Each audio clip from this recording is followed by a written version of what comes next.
Good morning, students. So let us start now. Let's begin with the chapter 6 of NCERT syllabus of science, that is tissues. So let's understand first what is a tissue. See, we human beings and many more living organisms which we see around us, they all are multicellular. Okay, because we are able to see them.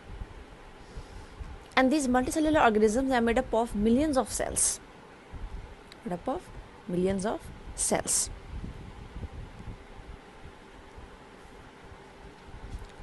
Now these cells, they show division of labor, and each cell performs a particular function.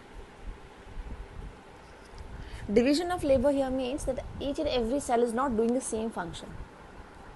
Each cell is specialized, okay, or can perform a specific role, a specific function efficiently. So the cells which are same morphologically, the structure is same, their function is same, okay, and they are grouped together, they are present in a group, and they together they complete a task, they carry out a function. They also have the same origin, that is, they come from the same parent cell. So such a group of cells forms a tissue.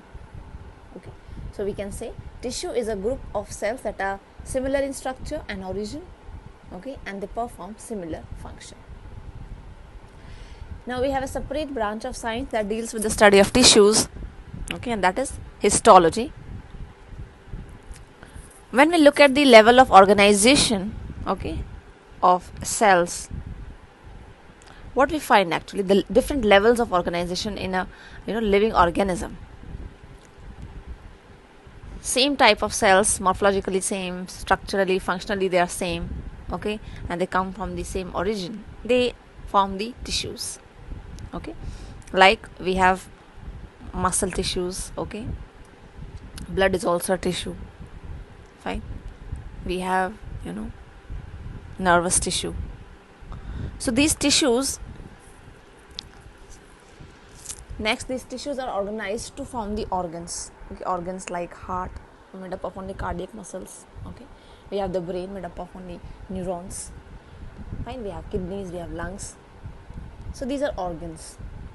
Now these organs, okay, not these exactly, a set of organs, okay, a few set of organs will make an organ system.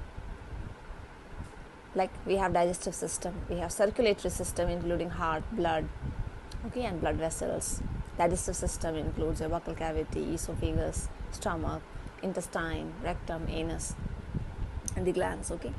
So these systems, okay, now many systems, okay, when they are together present, okay, they are activating different processes, different tasks of digestion, of respiration, of transportation, and they are making a complete living organism. Okay, so cells will form tissues, tissues will form the organs, organs will form the organ systems, and then the complete organism. This is known as the level of organization in the living organisms. Now, tissues are very important in multicellular organisms. That is because the multicellular organisms like the human beings, okay, the neem tree or the mango tree or the cat, the dog around you see around you all, okay, these organisms have millions and trillions of cells, okay, and each group of cell is called a tissue, which performs a specific function, a particular task efficiently. Like muscle cells, they are specialized to cause movement. How they cause movement? Because they are able to contract, okay, and they are able to relax, right, or expand. Nerve cells, they are like conducting wires, they carry messages, and blood, which helps in transportation. Same way in the plants we have vascular tissues, vascular bundles, xylem and phloem, okay. Xylem conducts water, phloem helps in translocation of the food from one part of the plant, that is leaves, to the other parts. So multicellular organisms, they show division of labor, okay. That means work is divided among different tissues. So tissues are very important in multicellular organisms.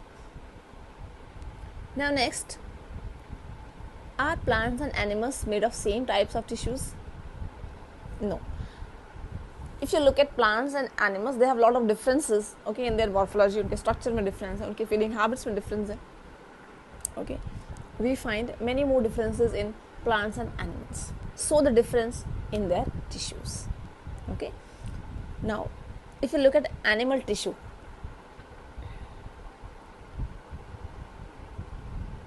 you will find that since animals are mobile, okay, that means they keep on moving from one place to another. They show locomotion, okay.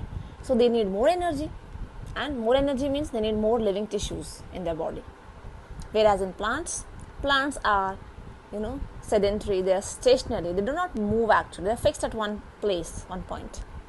So they require less energy. The energy requirements are very, very low comparatively. So they don't need more living tissues, okay. Secondly, animals, they move from one place to another in search of food and shelter, okay. So obviously they need more amount of energy. And in plants, because they don't move actually, they keep on standing at one fixed position, they need more of structural strength, mechanical strength. So they have lots of dead tissues also, because dead tissues, they provide the mechanical strength, support, and they need very less maintenance.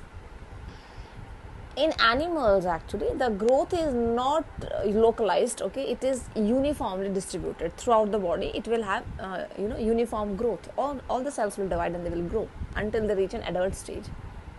Whereas in plants, what happens, the growth is limited to a certain region. The specific regions only are capable of showing division, and because of that, the plant keeps on growing throughout their life. They never cease to grow. So when we look at the animals, okay, animals की जो structural organization है, जो structure है उनका organs का, organ systems का, उनकी जो placement है, how they are organized, वो ज़्यादा complicated है, okay, and it is more specialized.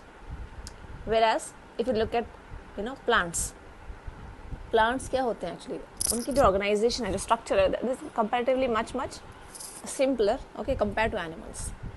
So due to the difference in the structure, functions of plants and animals, they are made up of different types of tissues, okay.